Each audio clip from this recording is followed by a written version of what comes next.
ಓಂ ನಮಃ ಶಿವಾಯ. ನಮಸ್ಕಾರ ಸ್ನೇಹಿತರೆ, welcome to VRL astro and Ayur 369 YouTube channel. ವೃಶ್ಚಿಕ ರಾಶಿ ಜನ್ಮ ರಹಸ್ಯ ನಕ್ಷತ್ರ ಆಧಾರಿತವಾಗಿರುತ್ತದೆ. ನೀವು ಹಿಂದಿನ ಜನ್ಮದಲ್ಲಿ ಯಾವ ಕರ್ಮಫಲದ ಆಧಾರದ ಮೇಲೆ ಈ ಜನ್ಮದಲ್ಲಿ ವೃಶ್ಚಿಕ ರಾಶಿಯಲ್ಲಿ, ಅದರಲ್ಲೂ ವಿಶಾಖ ನಕ್ಷತ್ರ, ಅನುರಾಧ ನಕ್ಷತ್ರ, ಜ್ಯೇಷ್ಠ ನಕ್ಷತ್ರದಲ್ಲಿ ನಿಮ್ಮ ಜನನವಾಗಿದೆ. ನೀವು ಈ ಜನ್ಮದಲ್ಲಿ ಯಾವ ರೀತಿಯ ಕಷ್ಟಗಳನ್ನು, ಸಮಸ್ಯೆಗಳನ್ನು ಅನುಭವಿಸುತ್ತಿದ್ದೀರಾ ಎಂಬಂತಹ ಸೂಪರ್ ಇಂಟ್ರೆಸ್ಟಿಂಗ್ ವಿಚಾರಗಳನ್ನು ಈ ವಿಡಿಯೋದಲ್ಲಿ ತಿಳಿಸಿಕೊಡಲಿದ್ದೇನೆ. ಹಿಂಡಿದ ಹಾಲು ತಕ್ಷಣವೇ ಮೊಸರಾಗದಂತೆ, ಇಂದು ಮಾಡಿದಂತಹ ಪಾಪ ಕೃತ್ಯಗಳ ಫಲ ತಕ್ಷಣವೇ ಅನುಭವಕ್ಕೆ ಬರದಿರಬಹುದು. ಆದರೆ ಅದು ಬೂದಿ ಮುಚ್ಚಿದ ಕೆಂಡದಂತೆ ಸಮಯವನ್ನು ನೋಡಿ ಸರಿಯಾಗಿ ಸುಡುತ್ತದೆ. ನೀವು ಕೇಳಿರಬಹುದು, ನಾನು ಈ ಜನ್ಮದಲ್ಲಿ ಯಾರಿಗೂ ಮೋಸ ಮಾಡಿಲ್ಲ, ಅನ್ಯಾಯ ಮಾಡಿಲ್ಲ, ಎಲ್ಲರಿಗೂ ಸಹಾಯ ಮಾಡುತ್ತೇನೆ, ಆದರೂ ನನಗೇಕೆ ಇಷ್ಟೊಂದು ಕಷ್ಟ, ದುಃಖ, ಸಮಸ್ಯೆಗಳು, ಯಾವ ಪಾಪ ಮಾಡಿ ಈ ರಾಶಿ ನಕ್ಷತ್ರದಲ್ಲಿ ಜನಿಸಿದೆನೋ ಎಂದು ಬಹಳಷ್ಟು ಜನರು ಪಶ್ಚಾತ್ತಾಪ ಪಡುತ್ತಿರುತ್ತೀರಾ ಮತ್ತು ಕಮೆಂಟ್ ಬಾಕ್ಸಲ್ಲಿ ಕಮೆಂಟ್ಸನ್ನು ಮಾಡ್ತಾ ಇರ್ತೀರಾ. ನಿಮ್ಮ ಈ ಯಕ್ಷ ಪ್ರಶ್ನೆಗಳಿಗೆ ನನ್ನ ಈ ವಿಡಿಯೋವಿನ ಮೂಲಕ ಉತ್ತರ ಕೊಡುವಂತಹ ಸಣ್ಣ ಪ್ರಯತ್ನ. ವೃಶ್ಚಿಕ ರಾಶಿಯಲ್ಲಿ ಚಂದ್ರಗ್ರಹ ನೀಚವಾಗಿರುತ್ತದೆ. ನಿಮ್ಮ ಯಾವ ಕರ್ಮದಿಂದ ನಿಮ್ಮ ಚಂದ್ರಗ್ರಹ ವೃಶ್ಚಿಕ ರಾಶಿಯಲ್ಲಿ ಬಿದ್ದಿದೆ? ಚಂದ್ರ ಎಲ್ಲ ಯೋಗಗಳ ತಾಯಿ ಇದ್ದ ಹಾಗೆ. ತಾಯಿ ಪೀಡಿತವಾದರೆ ಮಕ್ಕಳಿಗೆ ಸುಖಗಳು ಸಿಗುವುದಿಲ್ಲ.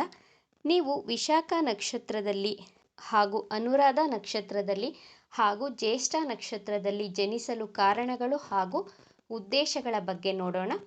ನೀವು ವೃಶ್ಚಿಕ ರಾಶಿಯ ವಿಶಾಖ ನಕ್ಷತ್ರದಲ್ಲಿ ಜನಿಸಿದ್ದರೆ ನೀವು ಈ ಜನ್ಮದಲ್ಲಿ ಕಷ್ಟಗಳನ್ನು ಅನುಭವಿಸಲು ಮೂಲ ಕಾರಣಗಳನ್ನು ನಿಮ್ಮ ಹಿಂದಿನ ಜನ್ಮದಿಂದ ನೋಡುವುದಾದರೆ, ಯಾರ್ಯಾರು ವಿಶಾಖ ನಕ್ಷತ್ರದಲ್ಲಿ ಜನಿಸಿದ್ದೀರೋ ಅವರೆಲ್ಲರೂ ನಿಮ್ಮ ಪೂರ್ವ ಜನ್ಮದಲ್ಲಿ ಗುರುಸ್ಥಾನದಲ್ಲಿ ಅಧ್ಯಾಪಕರಾಗಿ ಹುಟ್ಟಿರುತ್ತೀರಾ, ಟೀಚರ್ ಆಗಿ ಕೆಲಸ ಮಾಡಿರ್ತೀರಾ, ಲೆಕ್ಚರರ್ ಆಗಿ, ಪ್ರೊಫೆಸರ್ ಆಗಿ, ಅಸ್ಟ್ರಾಲಜರ್ ಆಗಿ, ಡಾಕ್ಟರ್ಸ್ಗಳಾಗಿ ನಿಮ್ಮ ಜ್ಞಾನವನ್ನು ನಿಮ್ಮ ಸ್ವಾರ್ಥಕ್ಕಾಗಿ ಬಳಸಿಕೊಂಡಿರುತ್ತೀರಾ. ಜನರಿಗೆ ಜ್ಞಾನವನ್ನು ಪ್ರದಾನ ಮಾಡುವಂತಹ ಉದ್ದೇಶಕ್ಕಾಗಿ ನಿಮ್ಮ ಜನನವಾಗಿರುತ್ತದೆ. ಬದಲಾಗಿ ನೀವು ನಿಮ್ಮ ಉದ್ದೇಶಕ್ಕೋಸ್ಕರ ನಿಮ್ಮ ಜ್ಞಾನವನ್ನು ಸರಿಯಾಗಿ ಹಂಚಿಕೆ ಮಾಡದೆ ನೀವು ಸಾವಿರಾರು ಜನರ ಲೋಕ ಕಲ್ಯಾಣಕ್ಕಾಗಿ ಜನಿಸಿದ್ದರೂ ನಿಮ್ಮ ಜ್ಞಾನವನ್ನು ಸೀಮಿತವಾಗಿ ಹಂಚಿರುತ್ತೀರಾ. ದೇವರು ನಿಮಗೆ ಕೊಟ್ಟಂತಹ ಜ್ಞಾನವನ್ನು ಬಳಸಿಕೊಂಡು ಧನಾರ್ಜನೆ ಮಾಡಿಕೊಂಡಿರುತ್ತೀರಾ. ದೇವರು ನಮಗೆ ಕೊಟ್ಟಂತಹ ಜ್ಞಾನದಿಂದ ಎಷ್ಟು ಬೇಕೋ ಅಷ್ಟು ಹಣವನ್ನು ಸಂಪಾದನೆ ಮಾಡಲೇಬೇಕು. ಆದರೆ ಅತಿ ಆಸೆಯಿಂದ, ದುರಾಸೆಯಿಂದ ನಿಮ್ಮ ಜ್ಞಾನವನ್ನು ಮಿಸ್ಯೂಸ್ ಮಾಡಿಕೊಂಡಿರುವುದರಿಂದ ಈ ಜನ್ಮದಲ್ಲಿ ನೀವು ವಿಶಾಖ ನಕ್ಷತ್ರದಲ್ಲಿ ಜನಿಸಿರುತ್ತೀರಾ. ನೀವು ನೋಡಿರಬಹುದು, ಕೆಲವು ಅಸ್ಟ್ರಾಲಜರ್ ಅವರ ಸ್ವಾರ್ಥಕ್ಕೋಸ್ಕರ, ಹಣ ಸಂಪಾದನೆಗೋಸ್ಕರ ದೋಷಗಳನ್ನು ಹೇಳಿ ಅವಶ್ಯಕತೆ ಇಲ್ಲದಿದ್ದರೂ ಕೆಲವೊಂದು ಪೂಜೆಗಳನ್ನು ಮಾಡಿಸುತ್ತಾರೆ. ಸಾವಿರಾರು ಲಕ್ಷಾಂತರ ರೂಪಾಯಿಗಳನ್ನು ಬಿಲ್ ಮಾಡ್ತಾರೆ.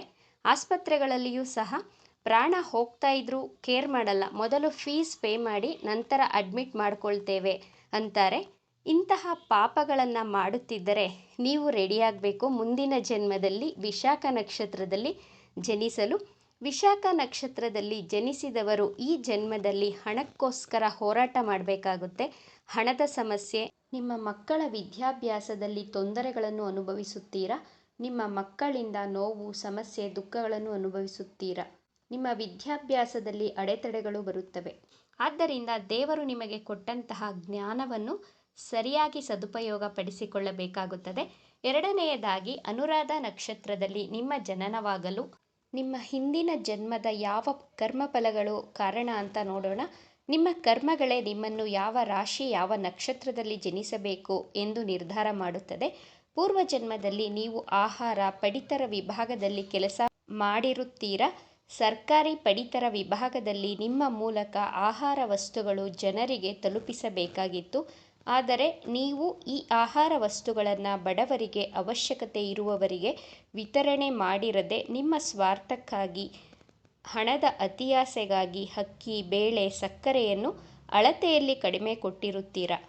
1 kg ಕೊಡುವ ಜಾಗದಲ್ಲಿ 800 ಗ್ರಾಂ ಅಕ್ಕಿಯನ್ನು ಕೊಟ್ಟು 200 ಗ್ರಾಂ ಉಳಿಸಿ ಹಣಕ್ಕಾಗಿ ಮಾರಾಟ ಮಾಡಿಕೊಂಡಿರುತ್ತೀರಾ. ಯಾರಿಗೆ ನೀರು ಅವಶ್ಯಕತೆ ಇದೆಯೋ ಅಂತಹವರಿಗೆ ನೀರನ್ನು ಕೊಟ್ಟಿರುವುದಿಲ್ಲ. ಈ ಕಾರಣಗಳಿಗೋಸ್ಕರ ನೀವು ಈ ಜನ್ಮದಲ್ಲಿ ಅನುರಾಧ ನಕ್ಷತ್ರದಲ್ಲಿ ಜನಿಸಿದ್ದೀರಾ. ಈ ಜನ್ಮದಲ್ಲಿ ನಿಮ್ಮಿಂದ ಎಲ್ಲರೂ ಸಹಾಯವನ್ನು ಪಡೆದುಕೊಳ್ತಾರೆ. ಎಮೋಷ್ನಲ್ ಆಗಿ ಆಗಲಿ ಅಥವಾ ಫೈನಾನ್ಷಿಯಲಿ ಆಗಲಿ ಯಾವುದೇ ರೀತಿಯಲ್ಲಿ ಆದರೂ ಸಹ ನಿಮ್ಮಿಂದ ಸಹಾಯವನ್ನು ತೆಗೆದುಕೊಂಡು ನಿಮಗೆ ದ್ರೋಹ ಮಾಡಿ ನಿಮ್ಮ ಮನಸ್ಸನ್ನು ನೋಯಿಸುತ್ತಾರೆ. ನಿಮ್ಮನ್ನು ತಿರಸ್ಕೃತ ಭಾವನೆಯಿಂದ ಕಾಣುತ್ತಾರೆ. ನೀವು ಮಾಡಿರದ ತಪ್ಪಿಗೆ ಹಾಗೂ ನಿಮ್ಮ ಬಳಿ ಎಲ್ಲವೂ ಇದ್ದರೂ ನಿಮ್ಮ ಮನಸ್ಸಿಗೆ ನೆಮ್ಮದಿ ಶಾಂತಿ ಇರುವುದಿಲ್ಲ. ನಿಮ್ಮ ಮನಸ್ಸು ಎಮೋಷ್ನಲಿ ತುಂಬ ಇಂಬ್ಯಾಲೆನ್ಸ್ ಆಗಿರುತ್ತದೆ. ಎಲ್ಲರಿಗೋಸ್ಕರ ನೀವು ಸಹಾಯವನ್ನು ಮಾಡುತ್ತೀರಾ. ಜವಾಬ್ದಾರಿಗಳನ್ನು ತೆಗೆದುಕೊಂಡರೂ ನಿಮಗೋಸ್ಕರ ಯಾರೂ ಸಹಾಯ ಮಾಡದೆ ನಿಮ್ಮನ್ನು ಮಿಸ್ಯೂಸ್ ಮಾಡಿಕೊಳ್ಳುತ್ತಾರೆ. ಮೂರನೆಯದಾಗಿ ಜ್ಯೇಷ್ಠ ನಕ್ಷತ್ರದಲ್ಲಿ ನಿಮ್ಮ ಜನನವಾಗಲು ಕಾರಣಗಳನ್ನು ನೋಡೋಣ. ಜ್ಯೇಷ್ಠ ನಕ್ಷತ್ರ ಇದು ಇಂದ್ರನ ನಕ್ಷತ್ರವಾಗಿದೆ. ಇಂದ್ರನ ಶಕ್ತಿ ನಿಮ್ಮ ಬಳಿ ಇದೆ ಅಂತಲೇ ಹೇಳಬಹುದು. ಜ್ಯೇಷ್ಠ ನಕ್ಷತ್ರದ ಅಧಿಪತಿ ಬುದ್ಧಿವಂತಿಕೆಗೆ ಕಾರಕ ಗ್ರಹನಾದಂತಹ ಬುಧಗ್ರಹನಾಗಿದ್ದರೂ ನೀವು ಬುದ್ಧಿವಂತರಾಗಿದ್ದರೂ ಈ ಜನ್ಮದಲ್ಲಿ ಕಷ್ಟಗಳನ್ನು ಅನುಭವಿಸಲು ಕಾರಣವೇನು ಎಂದು ನೋಡೋದಾದರೆ, ನೀವು ನಿರೀಕ್ಷಿಸಿದಂತಹ ನಿಮ್ಮ ಆಸೆ ಕನಸುಗಳು ನಿಮಗೆ ಈ ಜನ್ಮದಲ್ಲಿ ಸಿಕ್ಕಿರುವುದಿಲ್ಲ. ನಿಮ್ಮ ಪೂರ್ವಜನ್ಮದ ಬಗ್ಗೆ ನೋಡುವುದಾದರೆ, ನೀವು ಸಮಾಜಕ್ಕಾಗಿ, ಇಡೀ ಮಕ್ಕಳ ಕಲ್ಯಾಣಕ್ಕಾಗಿ, ಮಕ್ಕಳ ಕೆಲಸ ಕಾರ್ಯಗಳಿಗಾಗಿ ಸೇವೆ ಮಾಡಲು ಹುಟ್ಟಿರುತ್ತೀರಾ.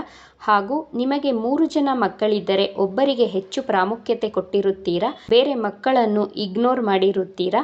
ನಿಮ್ಮ ಜವಾಬ್ದಾರಿಗಳನ್ನು ಸರಿಯಾಗಿ ನಿಭಾಯಿಸದೇ ಇರುವಂತಹ ಕಾರಣಗಳಿಗೋಸ್ಕರ ನೀವು ಈ ಜನ್ಮದಲ್ಲಿ ಜ್ಯೇಷ್ಠ ನಕ್ಷತ್ರದಲ್ಲಿ ಜನಿಸಿರುತ್ತೀರಾ.